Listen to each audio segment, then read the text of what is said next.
आगे देखते हैं इसकी दूसरी स्थिति। इसकी दूसरी स्थिति देखते हैं।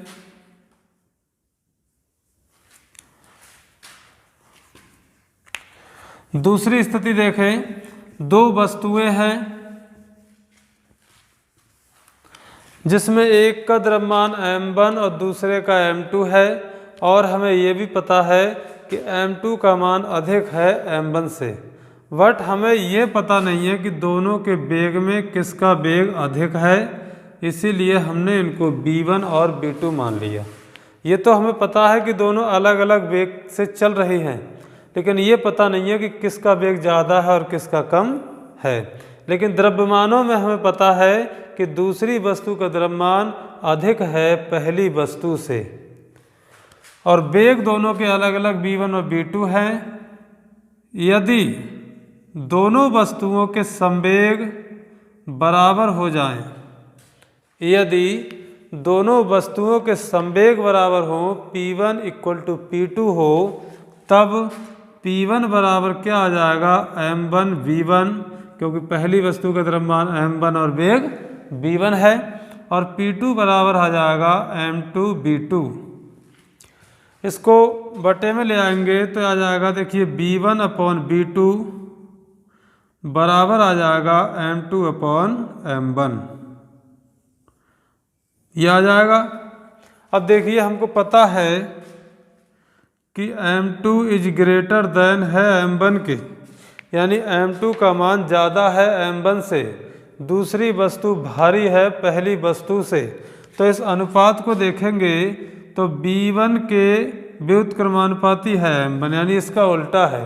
जब v1 का मान ज़्यादा होगा तो m1 कम होगा। तो यहाँ से भी देख लीजिए, जब m2 है m1 के, तो इसका मतलब ये होगा कि v1 अधिक होगा v2 से, v1 अधिक होगा v2 से। यानी जो वस्तु भारी है, जो वस्तु भारी है उसका वेग कम होगा, और जो वस्तु हल्की है उसका वेग अधिक हो जाएगा। तो हम कह सकते हैं कि यदि एक हल्की वस्तु और एक भारी वस्तु अलग अलग वेग से गतिमान हैं, यदि उनके संवेग समान होंगे, तब भारी वस्तु का वेग हमेशा हल्की वस्तु के वेग से कम होता है। आगे समझते हैं आवेग क्या है। उससे पहले हम संवेग का एक एग्जाम्पल लेते हैं, उसके बाद आवेग के लिए समझेंगे। संवेग का एक एग्जाम्पल देखिए।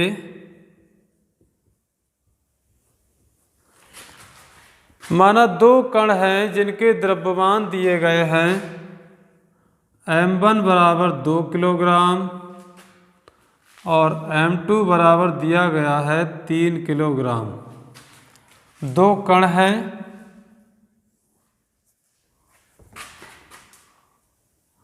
m1 और m2।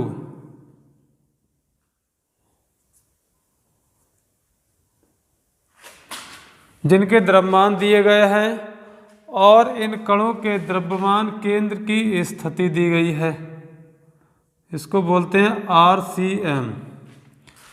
दोनों कणों के द्रव्यमान केंद्रों की स्थिति दी गई है RCM बराबर है xi cap plus yj cap, और साथ ही साथ हमें दिया गया है x अक्ष के सापेक्ष वेग परिवर्तन की दर 3 मीटर प्रति सेकेंड है, और y अक्ष के सापेक्ष वेग परिवर्तन की दर 4 मीटर प्रति सेकेंड है।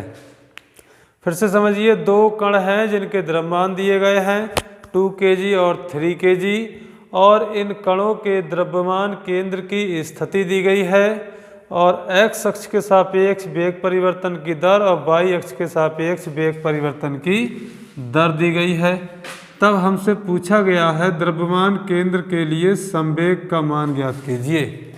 इन दोनों कणों के निकाय का संवेग ज्ञात कीजिए, p ज्ञात करना है। तो देखिए कैसे इसको सॉल्व करेंगे।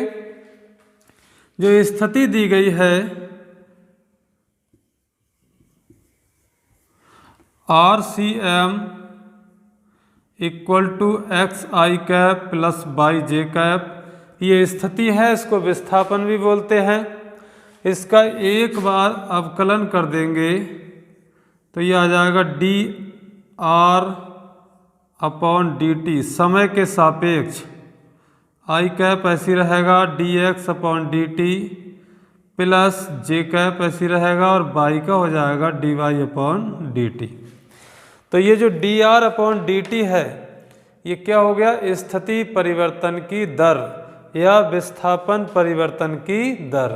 इसको हम क्या बोलते हैं, वेग बोलते हैं। तो ये BCM हो जाएगा, द्रव्यमान केंद्र की चाल या द्रव्यमान केंद्र का वेग आ जाएगा।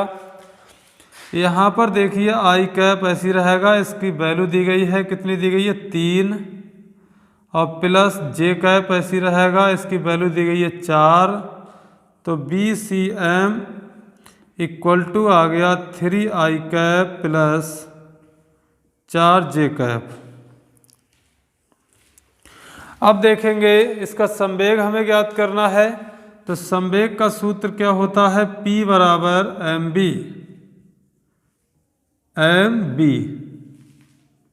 जहाँ जो कैपिटल M लिया गया है ये दोनों कणों के निकाय का द्रव्यमान है, यानी दोनों कणों के द्रव्यमानों का योग है। तो P बराबर आ जाएगा, देखिए सिग्मा m की जगह हम लिख देंगे m1 प्लस m2, और BCM का मान निकाल लिया है हमने, 3 आई कैप प्लस 4 जे कैप है। इसकी जगह इसको लगा देंगे तो आ जाएगा 3 आई कैप प्लस 4 जे कैप। तो P बराबर आ गया, यहाँ वैल्यू लगा देंगे m1 और m2 की, m1 और m2 की वैल्यू लगाइए तो 2 प्लस 3, और ये आ गया 3 आई कैप प्लस 4 जे कैप। इसको सॉल्व करेंगे तो ये हो गया 5, जोड़ के 5 हो जाएगा, 5 की मल्टीप्लाई करेंगे तो 5 3 15 आई कैप और 5 चौक 20 जे कैप किलोग्राम मीटर प्रति सेकेंड। ये इसका संवेग आ गया।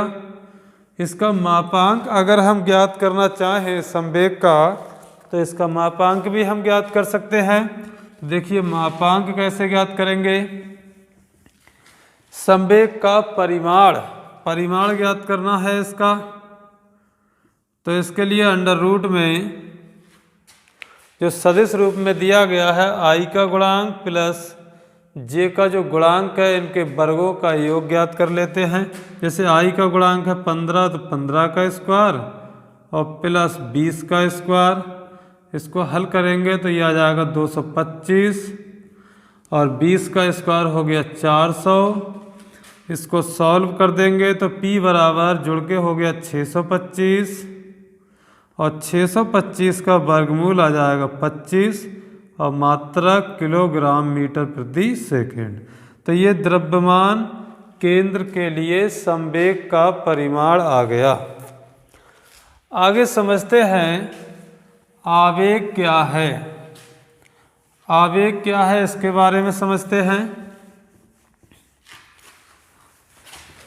आवेग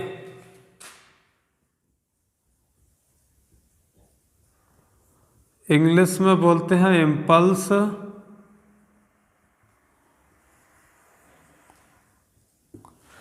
मान लीजिए कोई m द्रव्यमान की एक वस्तु है, m द्रव्यमान की कोई एक वस्तु है जो प्रारंभिक वेग u से गतिमान है, प्रारंभिक वेग u से गतिमान है।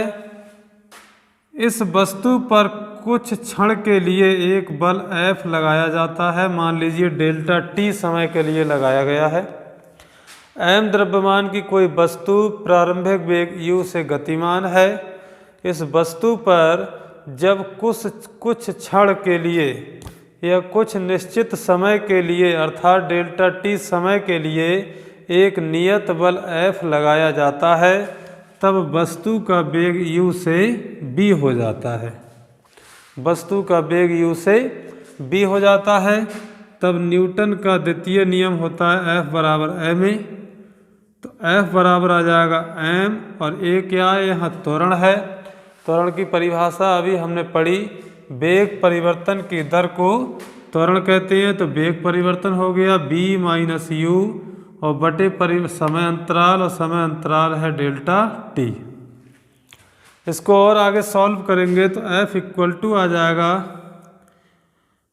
M b minus m u, और डेल्टा टी इधर गुणा में आ जाएगा। F इंटू डेल्टा टी बराबर, इसे समीकरण 1 मान लें, ये आ जाएगा P2 माइनस P1। ये संवेग का सूत्र है, ये अंतिम संवेग और ये प्रारंभिक संवेग। तो F इंटू डेल्टा टी बराबर डेल्टा P, या F बराबर आ जाएगा delta P upon delta T.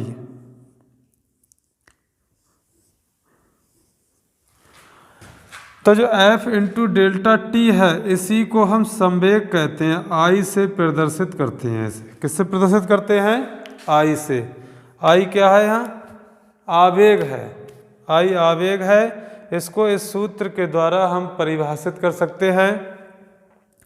किसी वस्तु पर लगाया गया नियत बल तथा वह समय अंतराल जिसके लिए वह बल उस वस्तु पर क्रियाशील रहा हो।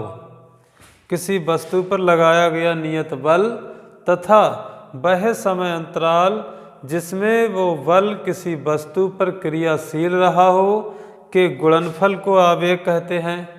इसके अलावा इसको और भी तरीके से हम लिख सकते हैं, परिभाषित कर सकते हैं। देखिए यहाँ आई ऐसी रहा, डेल्टा टी को बटे में गिराया गया है। यदि डेल्टा टी बराबर 1 सेकेंड हो जाए तब क्या हो जाएगा? I बराबर F बराबर डेल्टा P हो जाएगा। तो एकांक समय में किसी वस्तु के संवेग में जितना परिवर्तन होता है उसे वस्तु का आवेग कहते हैं। इसे I से प्रदर्शित करते हैं। तो ये इसका सूत्र हो गया। I का सूत्र क्या हुआ? I बराबर होता है F इंटू डेल्टा टी बराबर डेल्टा P बराबर m b minus m u. ये सभी आवेग के सूत्र हैं। I बराबर F इंटू डेल्टा टी बराबर डेल्टा P बराबर m b minus m u, ये सभी I के बराबर होते हैं। और इसका जो मात्रक अगर हम लिखेंगे तो क्या आ जाएगा? न्यूटन सेकेंड आ जाएगा, या किलोग्राम मीटर प्रति सेकेंड आ जाएगा। किलोग्राम मीटर प्रति सेकेंड संवेग के अनुसार आ गया, और Newton second F into delta T Newton second आ गया। इसका विमा लिखेंगे तो क्या आ जाएगा? MLT minus 1। इस पे आधारित एक सवाल देखते हैं, एक एग्जाम्पल लेते हैं आवेग का एक एग्जाम्पल लेते हैं।